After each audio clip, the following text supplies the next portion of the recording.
Buenas tardes, profesora Andrea Cabalina, directora del curso de Economía Agrícola y compañeros de curso.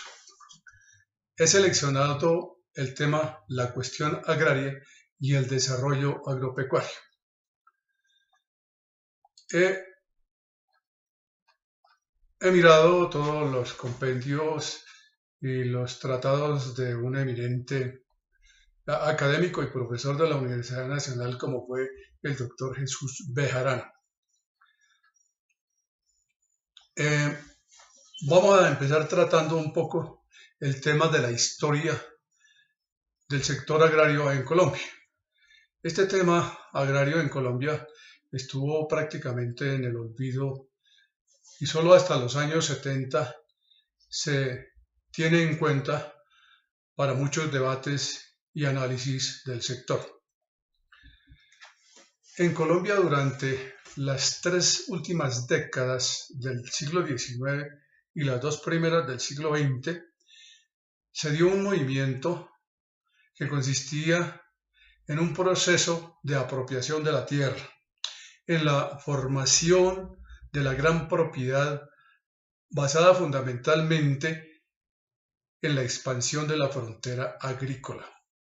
Se forma una pequeña capa de productores paralela a la gran propiedad rural. Aparece y se consolida la producción cafetera basada en la pequeña propiedad.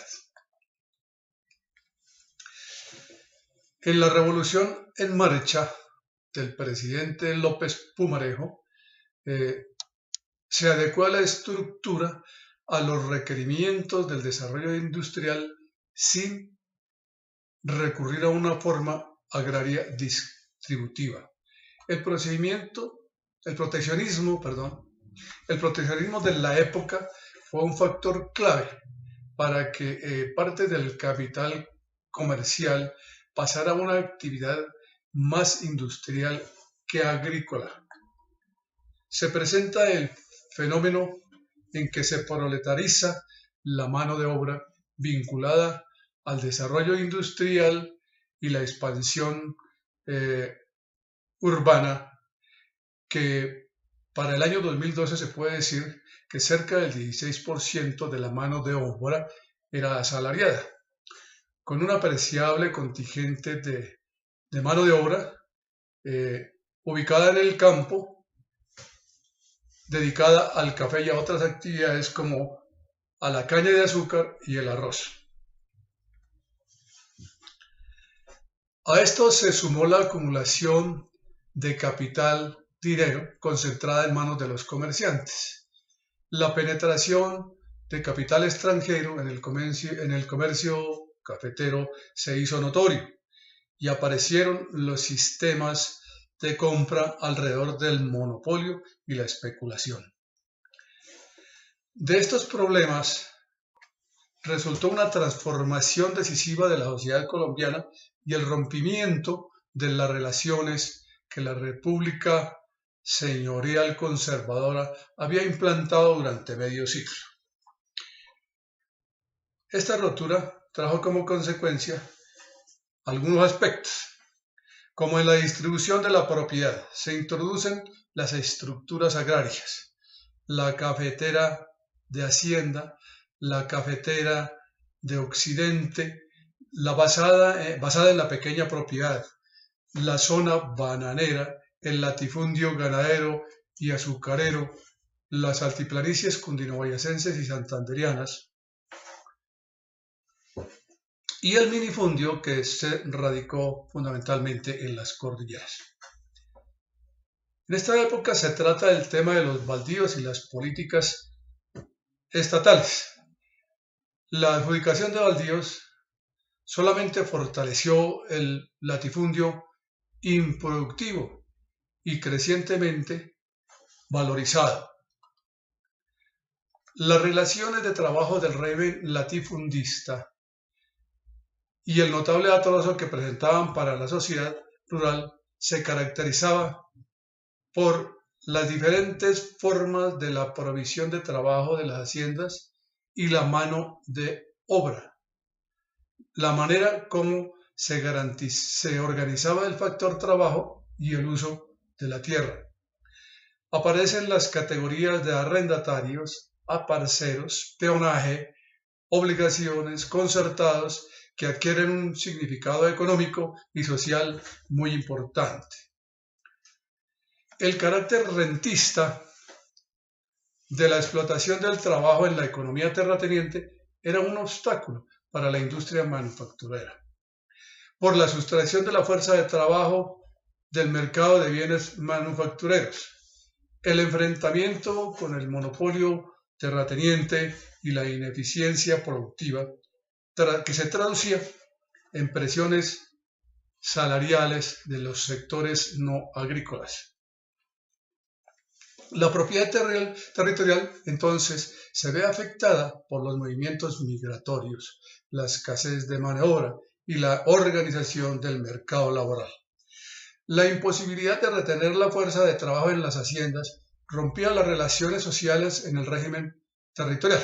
Los trabajadores preferían vincularse a la oferta de la esfera de la manufactura que seguir sujetos a la tierra, mientras los terratenientes querían mantener el régimen de rentas.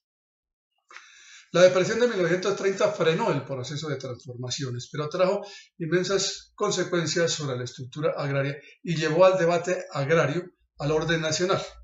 Con los efectos de esa crisis sobre la producción y luego las luchas agrarias que aparecen en el panorama nacional, obligan al Estado a ponerle atención a la cuestión agraria, originando la Ley 200 de 1936 sobre tierras, pero no de la reforma agraria.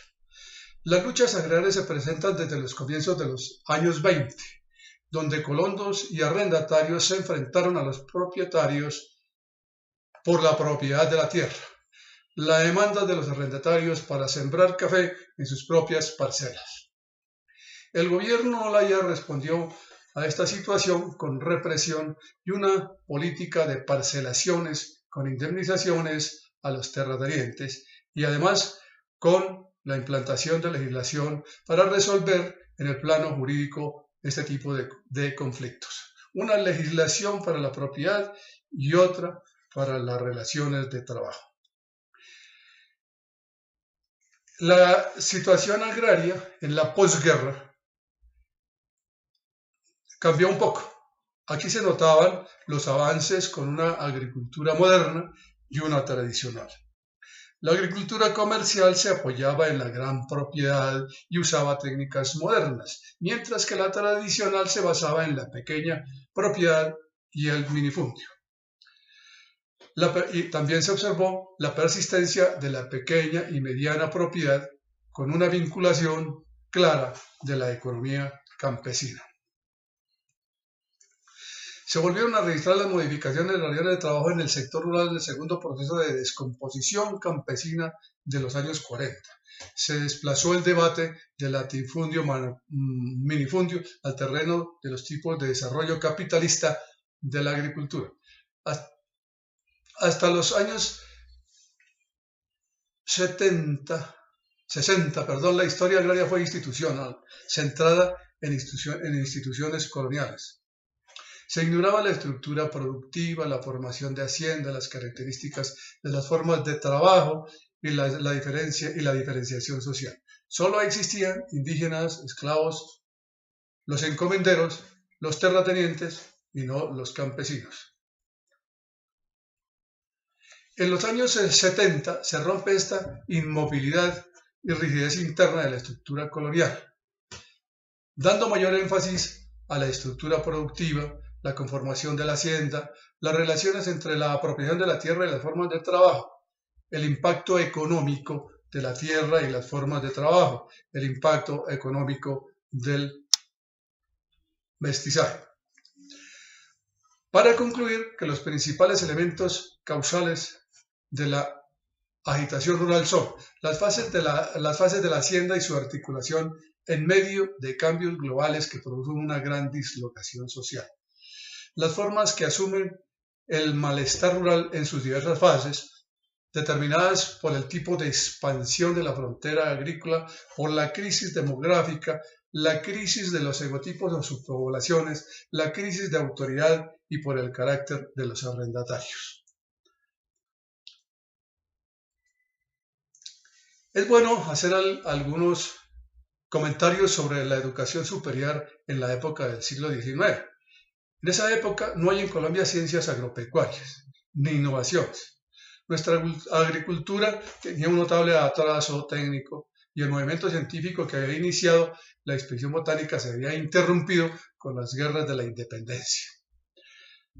La etapa de la economía agroexportadora de la segunda mitad del siglo XIX coincide con la historia de la Sociedad de Agricultores de Colombia, SAC, creada en 1878. Su preocupación inicial era el desarrollo de la agricultura científica o la aplicación de las ciencias a la agricultura. Y entonces, desde el gobierno de Reyes se intentó dar un contenido más práctico a la educación superior y en particular fomentar la enseñanza de la agricultura y la creación de muchas instituciones, entre las cuales podemos nombrar y que aparecieron en el periodo 1930 al 50, denominada la educación y la política agropecuaria. La enseñanza superior y la investigación se consolidan en la medida que la hacienda tradicional se desmorona. Los agricultores se organizan mejor, nace la Federación de Cafeteros. Las políticas agrícolas van desarrollándose mejor para fomentar el desarrollo de la agricultura. Nacen las primeras secretarías de agricultura que adquieren gran importancia. Se adquiere gran importancia el desarrollo de las granjas experimentales, las facultades de agronomía que empiezan a ser lideradas desde la Universidad Nacional de Colombia. La extensión agrícola a través de granjas, escuelas y facultades alcanza un desarrollo apreciable.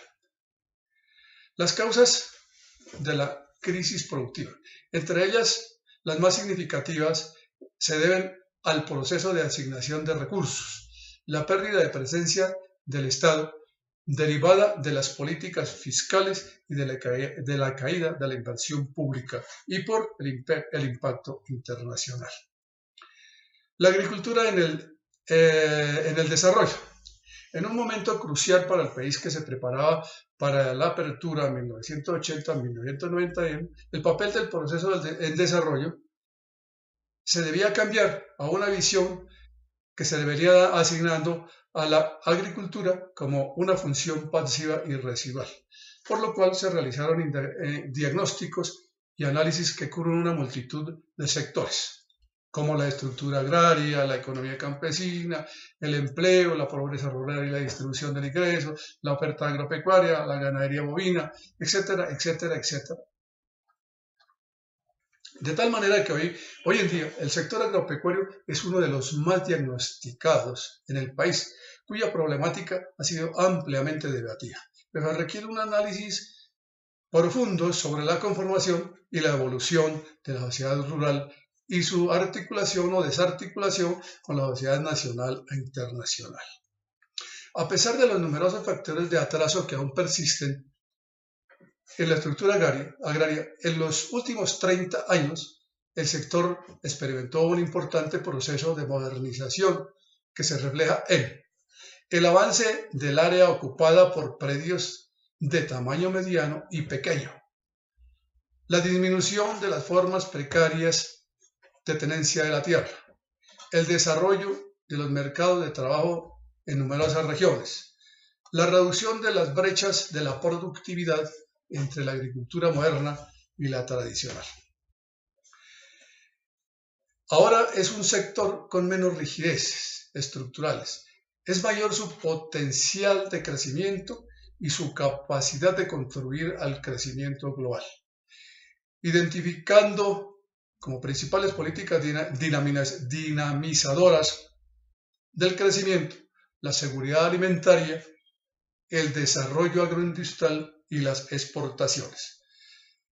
Muchas gracias, profesora y compañeros. Espero que sea de alguna utilidad esta presentación. Muchas gracias.